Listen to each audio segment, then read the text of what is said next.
Welcome home to USA Global TV and Radio, a place where dreams take flight, with authentic storytelling, diverse perspectives and meaningful conversations, where global stories unite and bridges are built beyond all borders.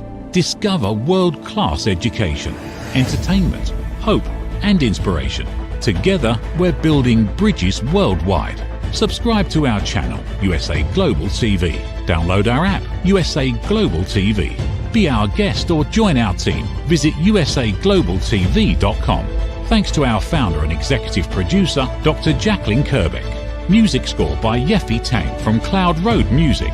Voiceover artist Mike Porter. Creative direction by Paul Garcia. USA Global TV and Radio, your home for global connection. All rights reserved. This video and its contents are the exclusive property of USA Global TV and Radio. Unauthorized use, duplication or redistribution in any form is strictly prohibited.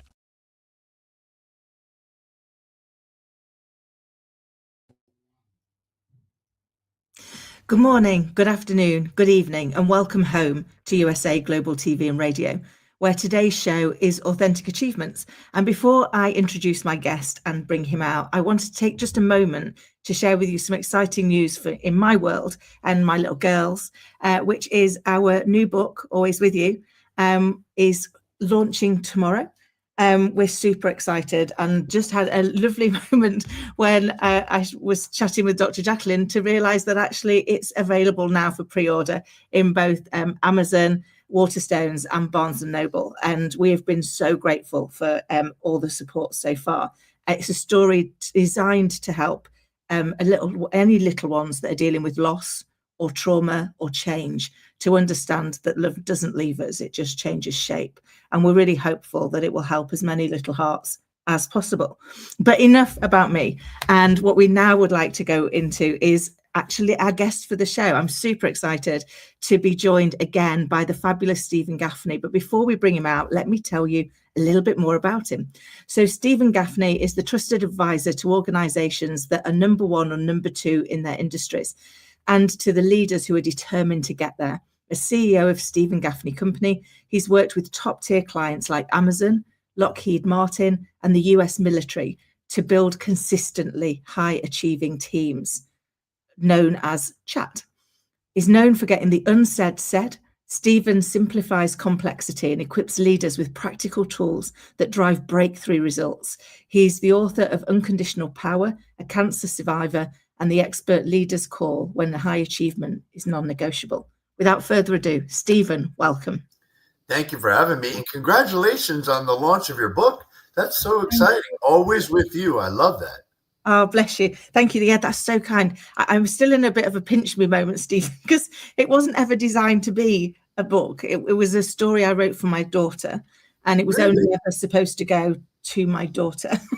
And then her counsellor read it and said, you should really try and get this published because this could help so many other little people dealing with grief.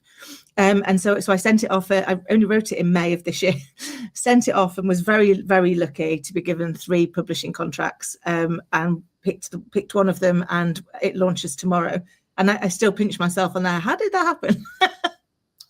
That's great. And I can't think of another book like that. And I'm going to get that. So actually, congratulations. Bless you. Thank you. So kind. And I'd love to hear your feedback on it afterwards, because it's as I say, it wasn't supposed to be a book, but I've had lovely feedback so far. And hopefully if it helps just one child, then it's worth doing, isn't it? I'm sure it's going to help thousands. So congratulations. Oh, bless you. Thank you. But this is about you and building high achieving teams. And I know when we chatted on my podcast, you're packed full of insight and actionable advice, which is amazing, because very often we have conversations and we are inspired by them, but we don't really know how to put them into practice, do we? How do we take that, oh, that's a great idea, and go, and actually now how do I live that?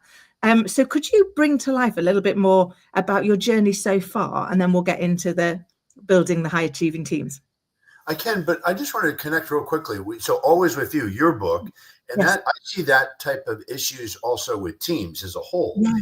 You've experienced this where people get together and their issues look like with other people, but so often it's unsettling issues that we have with ourselves and in the past that we bring to that team and sometimes project on others. And so I've coached people that are actually seeing ghosts. What I mean by, let's say they had their trust broken in the past. Yeah. So they're so worried about that trust being broken again, they actually make issues that really aren't those issues. For example, have you ever had a situation where somebody asks you this situation, can't you believe what that person said? I can't believe that. And they replay what that person said, and you're like, that's not really that bad. You're reading into that. And so I say this because what I've learned is awareness is so critical. And that actually ties into even my journey.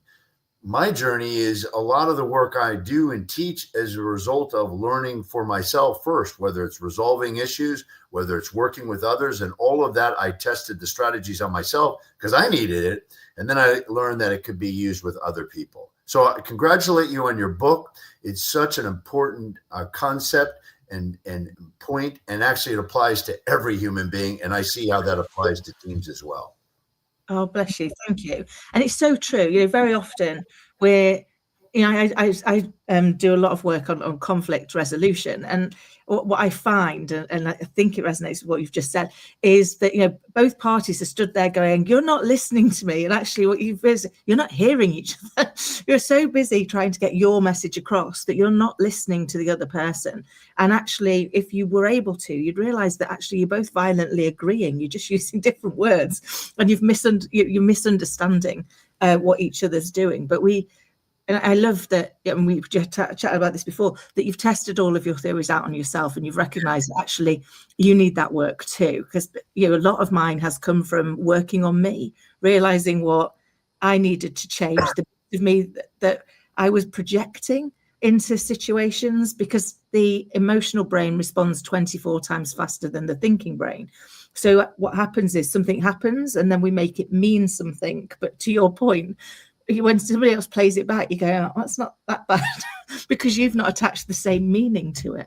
So how do teams go about starting to really build true connection so that they can understand when actually they are seeing those ghosts, as you describe? Well, there's a lot to consider here. So let's talk about the first overall, our core concept, which is about consistently high achieving teams versus high performing teams. I think the word performing doesn't really do justice of what we have to consider and do right now. And here's what I mean by that. Performance can be confused with hard work, where achievement is about results. That's why I love what you do and authentic achievements, because it is really about, or at least my interpretation of this, is it's all about achievement and results. And that's important to remember why we're here. So how that how that connects with teams is, I've seen people get all hung up and be in silos, and they forget the overall objective is for the organization to do well, whether it's to accomplish a mission, goal, or whatever the case is. So one of the first essential elements of a consistently high achieving team is to know your North Star, PGS. Everybody talks about the North Star, but what I mean is PGS, purpose, goals, and strategy, which we can talk more in particular, but it's about ultimately knowing where we're going. That's critical to deciding what to do day in and day out. I love that. I mean, it's you've made it sound so simple, but actually it isn't. It's once you get there, it makes everything simple, but getting there can be quite hard work, can't it? Doing the work to distill it down to ensure that you've got real clarity on that purpose, that the goals align to it, and that the strategy for how you're going to deliver those goals is valid and is revisitable, because we don't always get it right first time, do we? We've got to be able to hold our feet to the fire and go, is this working the way we wanted it to, or are there elements that we need to adapt or amend or swap out if they're not helping us? But having that framework of being able to constantly pull yourself back to, is this going to deliver against the purpose, the why we're here? Yes, and we have a document for people. So people go like, what can I do about this? Because it sounds, again, and this is where the two of us are so connected. It's one of these things that sounds so simple, but it really isn't. And I'll prove it to people in this way. If you're running a team, go around the room and ask people, what's the purpose of this team? What are our central goals that we're all working towards? And brace yourself for that response. I remember I had a client of mine, he said, no, that's not an issue with our team. And I said, well, you may be right, but let's test it.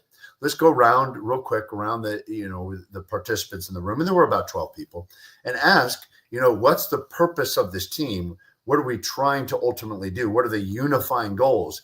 And we got all these different answers. And he started to get irritated. And so I said, all right, time out. We need to take a break. And I pulled him aside. I said, all feedback is good feedback. You may not like it, but it's telling you what needs to happen. So the first step is to get clear where we're going. We have a document on this, and they're welcome to come. They can go to justbehonest.com, stephengaffney.com. It all will point to the same website. Go to the contact information and mention the show, and we'll send you the document of what you can circulate with your team and work on this, because there's a lot even more to unpack here, but it's ultimately about really being clear what we're doing. And I wouldn't assume that people are not clear, because I would say, having done this work for almost 30 years, I'm going to ballpark this. I would say 90% of the teams I've worked with, when we really dig deep, are not crystal clear of ultimately where they're going. Yeah. Oh, that's amazing. And it is a fabulous resource. So everybody listening, watching, honestly, take Stephen up on it, because you will be really glad that you did. It is so insightful. And you're right. We often assume that because we've told people that they've understood it. And, it always reminds me a little bit of playing Pictionary with my best friend, If I don't get it first time, she underlines it. And I'm like, no, you need to draw me something else. No, I don't understand it. And so, I've often said it in organizations, just because we keep saying it doesn't mean to say people are understanding it. We actually need to hear it back from them. Yes. To have them tell us what they think the purpose is, so that we can be clear. And it even ties into what you said earlier around conflict, because to your point, it's so fascinating how people really don't listen and really seek that feedback. And a great example of this is, take two people who are arguing, pull them both aside and say, do you feel like the other person's listening? And 100% of the time, they'll say no. And so people say, what do you do first? Well, the first step is to listen to them first, deeply listen to them, which we can talk about more, but in essence, about really getting where they're at. And one of the essential elements of a consistently high achieving team, another one of the 12, is to be them. And be them doesn't mean that we agree with them. It means understanding them so well we can actually be them, play them in a movie, represent them if we were a lawyer. It doesn't, again, mean that we agree with everything they're saying, but we get where they're at. And that's the first step to resolving all conflicts. Oh, Stephen, I love that. And this is why we are so aligned. It reminds me, one of the things I used to do when I was prepping for a meeting that I thought could be difficult is I'd first play the part of everybody else in the room. So I would go, if I was them, if I were in their shoes, what's going on in their world right now? What's important to them? And how might what I've got to do land with those parts, just so that you had got better answers when you were in that space. But really putting yourself in that other person's shoes, suspending what you need for a moment is invaluable, isn't it? Because very often when we do that, we find a way to collaborate in a way that we wouldn't have been able to do before. But you've talked about deep listening, and I know it's something that you are expert at. How do you truly deep listen? So a really good way to do this is to ask a person on a scale from 1 to 10, how are we doing? How are we working together? How am I supporting you? Whatever area we want to look at. Say on a scale from 1 to 10, how are we doing on this, or how am I doing on this with you? And then when they give us a number, and sometimes people feel uncomfortable and they might say, oh, you're an 8 or a 9, and even though we know that it's not the case, then you could say, well, what would it take to make it a 15? But at least if they give you a number lower than, I'd say, 8, say to them, what would it take to make it a 10? So it would go, on a scale from 1 to 10, how well are we working together? How well is our relationship? How well are we collaborating? And then whenever they give you the number, say first, what would it take to make it a 10? And then if they give you that exceptionally high number, what would it take to make it a 15? Yeah. And then really listen. And here's the thing I found about listening. As soon as somebody says something that we don't agree with or is factually wrong, we have this compelled we almost feel compelled to correct them in the moment. What I coach people to do is take a note and don't respond. Let them talk it all the way out. And then when they're done, repeat back what you're hearing them say. I don't mean word for word, but in essence, and then prove to them, I really get where you're coming from, which we can demonstrate. And then look at what they're saying and then start to deal with those issues. The reason why I say this is I've also found by working in the Intel area and with security and whatnot, that generally speaking, whatever somebody first tells you is the issue is almost never the real issue. So if we respond or debate with them, as soon as we don't like something, they're going to shut down. That's why we need to deeply listen to them in such a way as we really get what's going on. I'll say one more thing about this, and I know I'm going on about this, but I'm so passionate about it. Where people say, I can't, have you ever experienced where you seemingly can't make somebody happy? Like they'll say to you, I'd be happy if you do this. I'll be happy if you do that. And then you try to jump through hoops and do all these things, and they're seemingly still not happy. And so sometimes we might think to ourselves, you know what? I can't seem to make this person happy. I would contend that we haven't found out what would really make them happy. And that's why to deeply listen to them first and be them. Wow, I love that. And so I'm just smiling because I definitely get the jump through hoops. But what I really liked was that kind of like, give them the chance to play it all out, and take that moment, like you said, write a note and come back to it. I think, it reminds me of was it called the 5 why theory, that says the first answer you get isn't going to be the correct answer. It's going to be the one that they think you're most likely to accept. And actually, when you get to you keep going, okay, so why is that interesting? How's that important to you?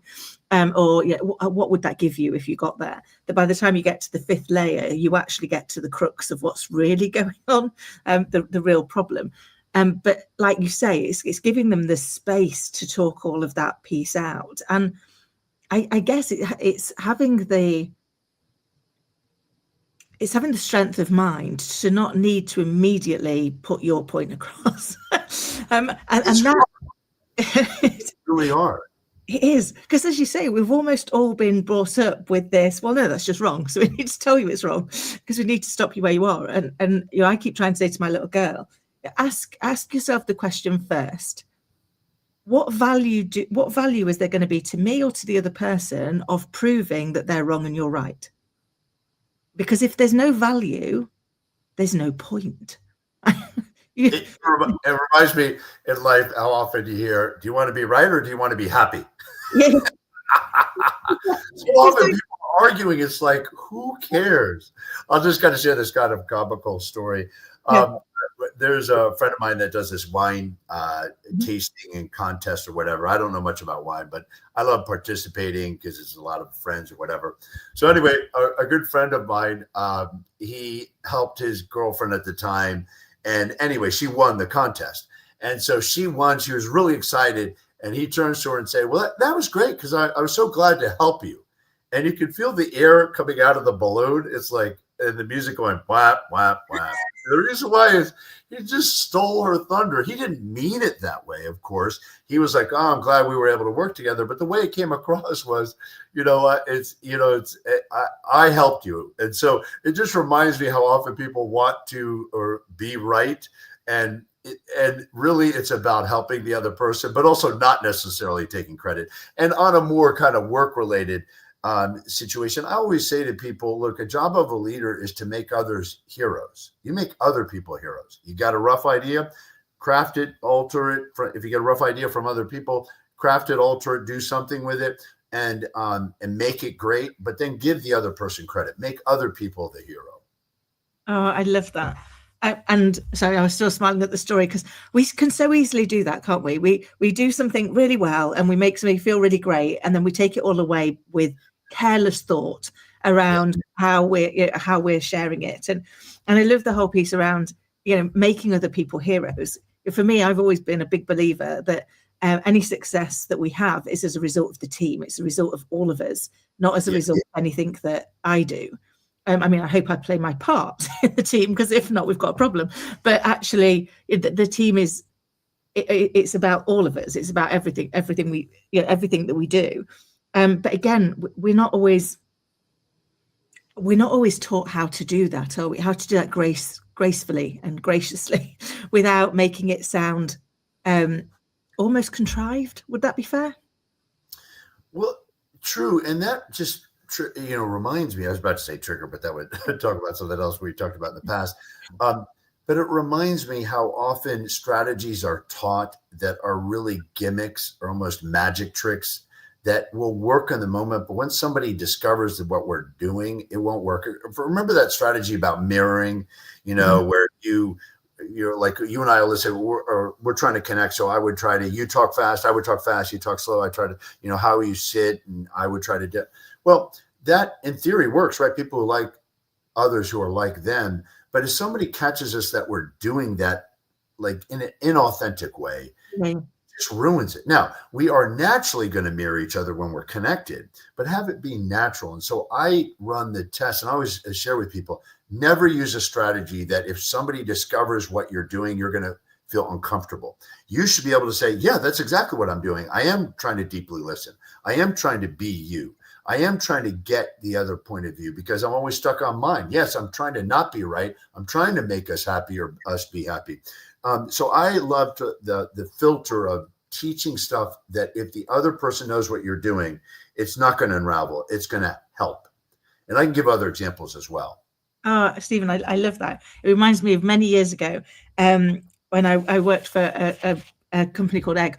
And one of the things that they did as a strategy, and I still live it to this day, was they talked about dancing with customers. Because actually, if you shared with your customer, that's what you were trying to do. That to your point, you can stand by that. But they were like, if I were a dance, I talk very fast. I wave my hands around a lot. I'd probably be, a tango or something. So if the customer was a waltz, how would that dance feel? And it won't feel very good. So actually, you've got to become, they're the lead, and they're leading the dance. So you take on their dance moves. And so we often used to share that with customers because it was actually quite nice. And people are like, oh, what a lovely thought. Because you get that. It's like, we're trying to make sure that this feels good for you, that this feels comfortable for you. Yes. And one of the most important things, or I would say the most important message, I just want to get out there and then connect it to what we're talking about, is the biggest stumbling block of all relationships, all teams, and all organizations is lack of honest communication. But what I mean by honest communication isn't about truth or lies. That's not the real problem. The biggest problem is not what people say. It's actually what they don't say to each other. It's what they leave out. And the key is to get the unsaid said. So here, let me tie this into like what you were saying earlier with the 5 whys and what we're talking about now. Whenever we're feeling uncomfortable, just say that. So I'll give you an example around asking questions and just getting the unsaid said. I was working with a team, and we always do an analysis of the team with interviews and finding out the real issues. We found out that this leader was running a team that the team thought he doesn't trust us. And so I asked him when the data came back, when the report came back, why do you think that's the case? He goes, I don't really know. But one thing I'm seeing here is that people are responding negatively to me asking a lot of questions. And I said, well, that could be connected. And he said, yeah, that's true. And I said, so why are you asking those questions? Why are you asking so many questions? And he said, I just want to know. I want to learn. And I also want to challenge people. But it's not coming from I don't trust them. It's because I want to grow with them. And I want us to think outside the box. And I'm trying to learn from them. I said, well, why don't you say all that? So when we started the session, he led with that. He said, look, I understand that some of you may not trust me, and this may be connected to me asking a lot of questions, whatever the case may be. But let me just say this. The reason why I'm asking you these questions, and then he explained it. And then the issue went away. And guess what? He continued to be his authentic self. He asked a lot of questions, but now people understand the perspective. So whenever somebody's stumbling, it's just get the unsaid said. If you're trying to work with somebody and you're worried about them getting defensive, say that. I want to talk to you, but I don't know how to share this without it coming across wrong. In other words, continue to look at getting the unsaid said and getting others to get the unsaid said. Amazing. It's so important, isn't it? Because context is king.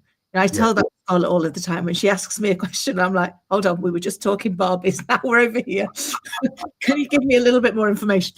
But that kind of like setting that context, giving people like, what's your intention And I use that all the time. If I'm having to have difficult conversations, I'll share that, I'm a bit conflicted about doing this, and then I'll share why I'm doing it, which is, if you don't know, you're going to get in your own way, and I don't want to see you do that. So, but it's in having the courage to be vulnerable, isn't it? To say, actually, I'm not feeling 100% here, or I'm not certain how this might land, and I don't want it to land in the wrong way. Or, and I think, having the ability to do that, and you always do it so graciously, so that actually you don't even notice really that you've tackled an uncomfortable conversation because you've led into it so gently. Is that an important part of the skill?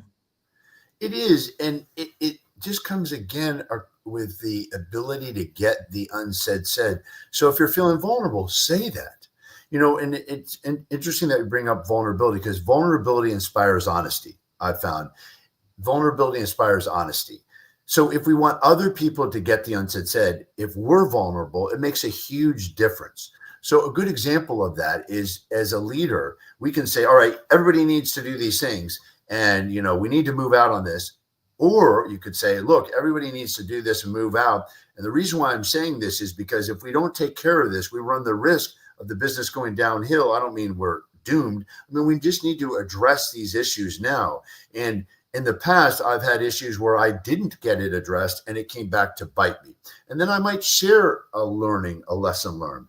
I often have worked with leaders who are so great, but they've lacked the ability or desire or realization about sharing how they have screwed up in the past and what they learned.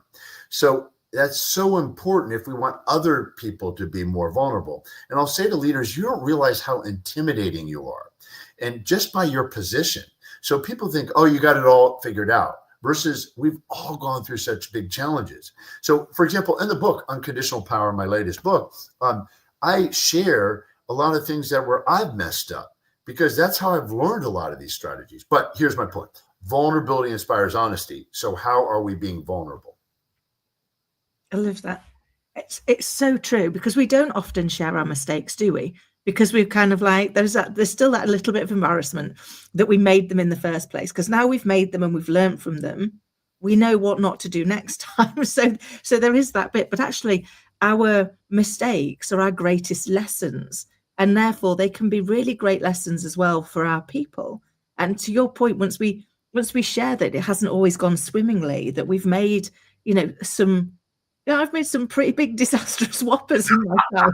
I'll be honest, Stephen. I've got one particular one that I still call the Valentine's Day massacre. I mean, nothing actually happened, nobody got hurt, but we were putting in a system, and I was in charge of it for the branch of the bank I was in, and I'd done all of my bit, and the project team had done all of their bit, but we'd not checked that the two bits worked. So they didn't. And therefore, we managed to wipe out the entire banking system for 4 hours while we got it fixed. Pretty big. It was a pretty big disaster. But it didn't lose me my job. You could grow from it. You could understand it. People were very accepting. And I learned a lot about what you need to check in projects moving forward. I was a young team leader. But I share that with people often, when I'm leading teams, to go, like, it's never the mistake that defines us. It's what we do with the mistake that defines us. And often it's just, all mistakes are just more data. They're data we don't enjoy. They are data that allows us to make a different decision. Would you say that's fair? Absolutely. In fact, another one of the 12 essential elements is the frozen principle, the ability to let it go. But letting it go doesn't mean we forget and we don't take the lessons learned. It actually means we grow from those lessons learned. It's like people who say, oh, fail fast. Well, it's fail fast and learn fast. And we grow.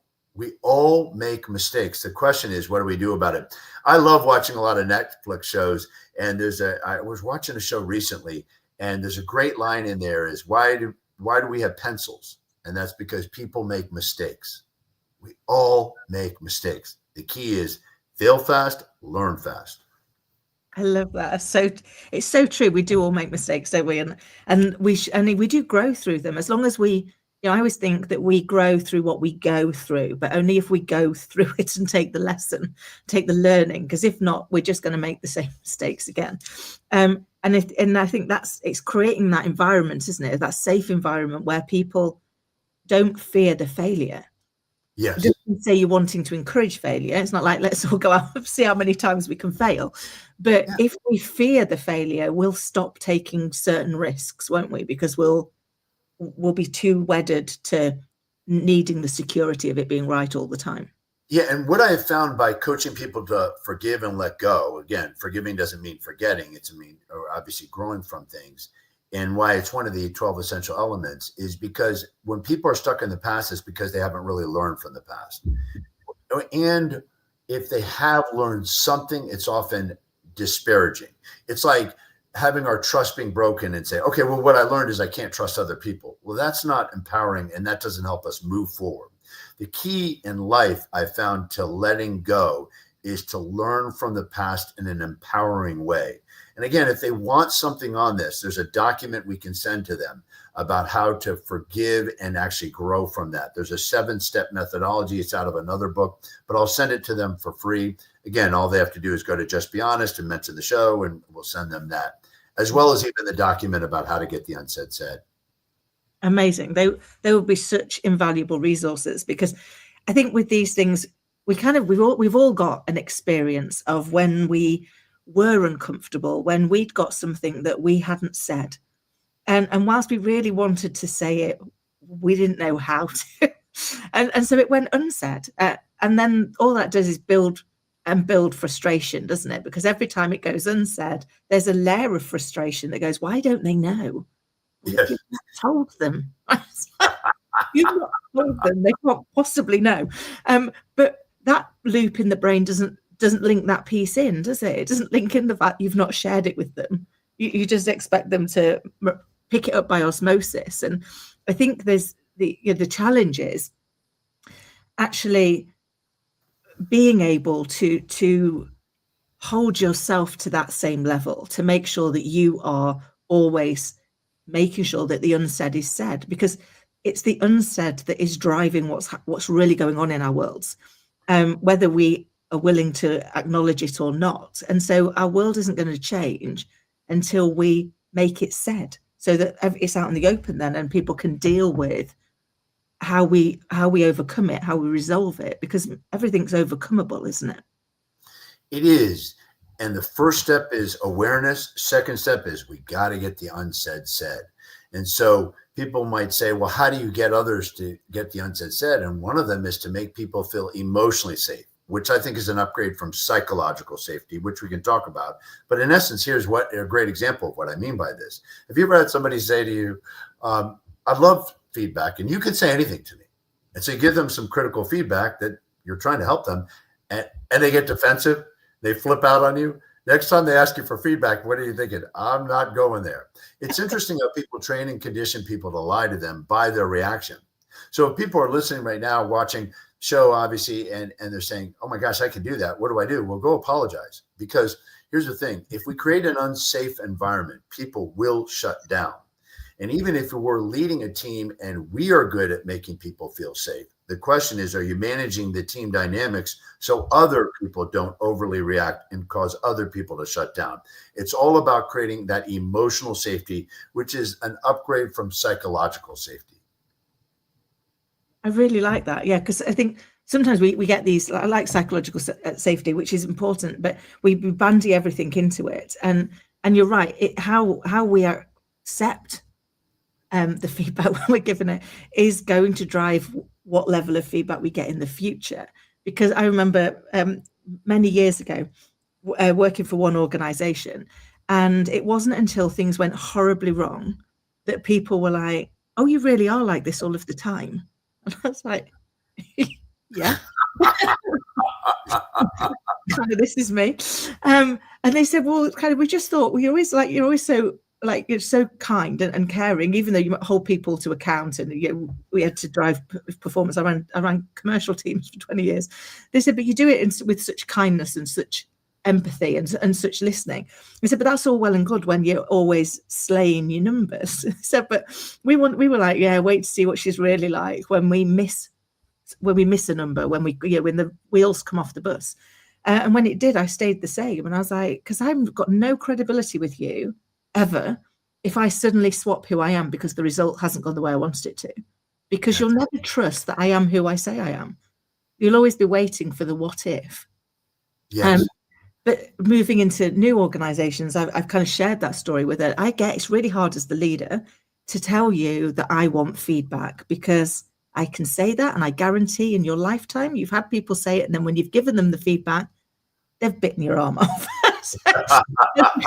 So I recognize it's a lot for me to expect that you're going to be willing to give me the feedback, but all I'd ask is trust me first and let me prove to you the trust was worthwhile, because it's a big ask, isn't it, to go into to ask your team to share with you the parts that you're getting wrong, the areas where you could be doing better, because they've all probably had at least one experience where that person said they wanted it but didn't like it.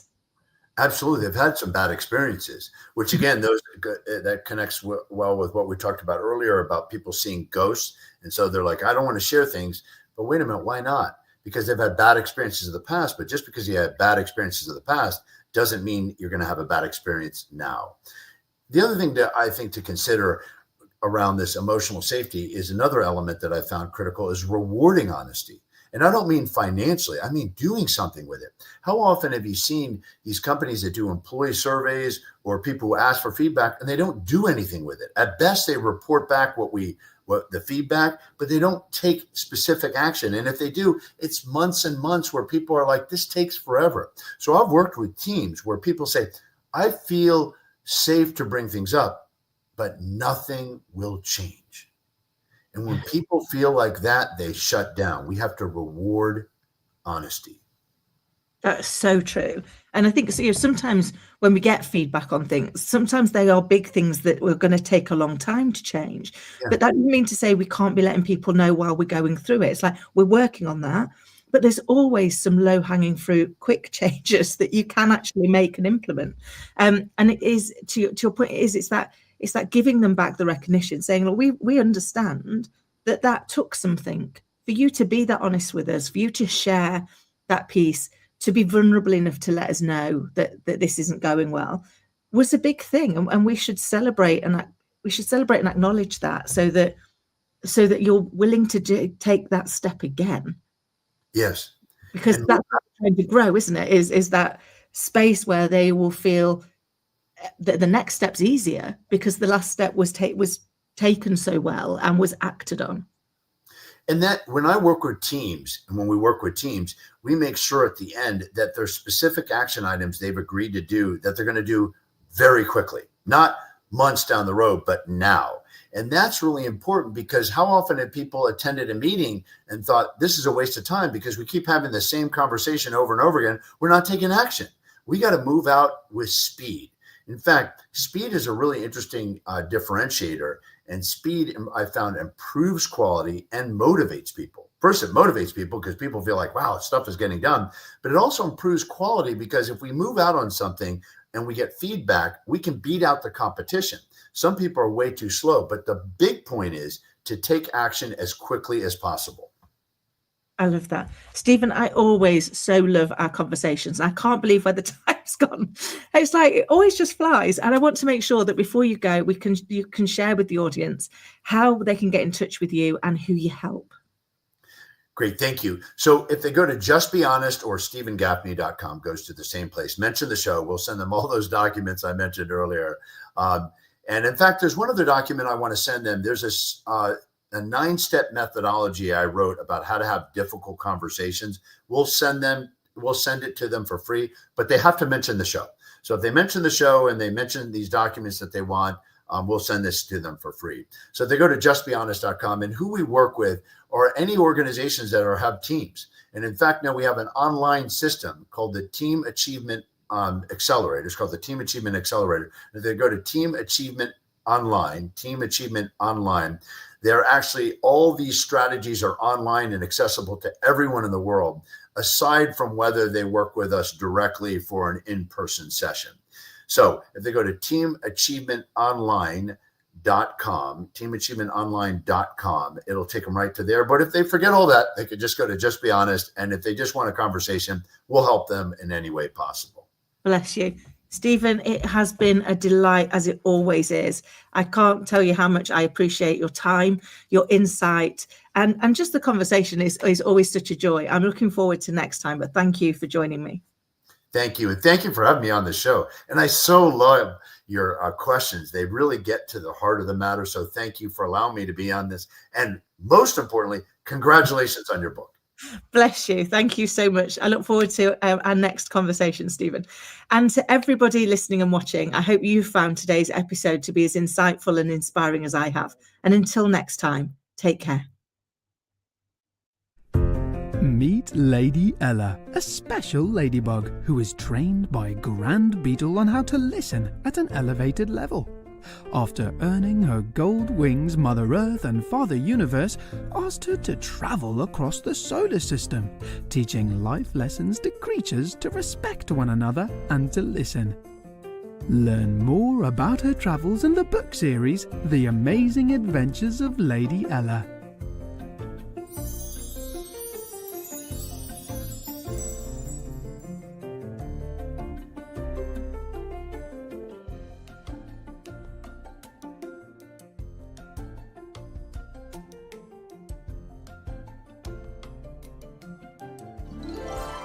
The Amazing Adventures of Lady Ella, the Listening Mentor. Lady Ella's ABCs of Listening. Lady Ella has afternoon tea in London. The ocean calls and Lady Ella listens. Lady Ella listens in the Baobab National Game Park. Lady Ella's space adventure across the universe. The magical adventures of Lady Ella and her super-powered friends. There are also collections of colouring books for parents and kids.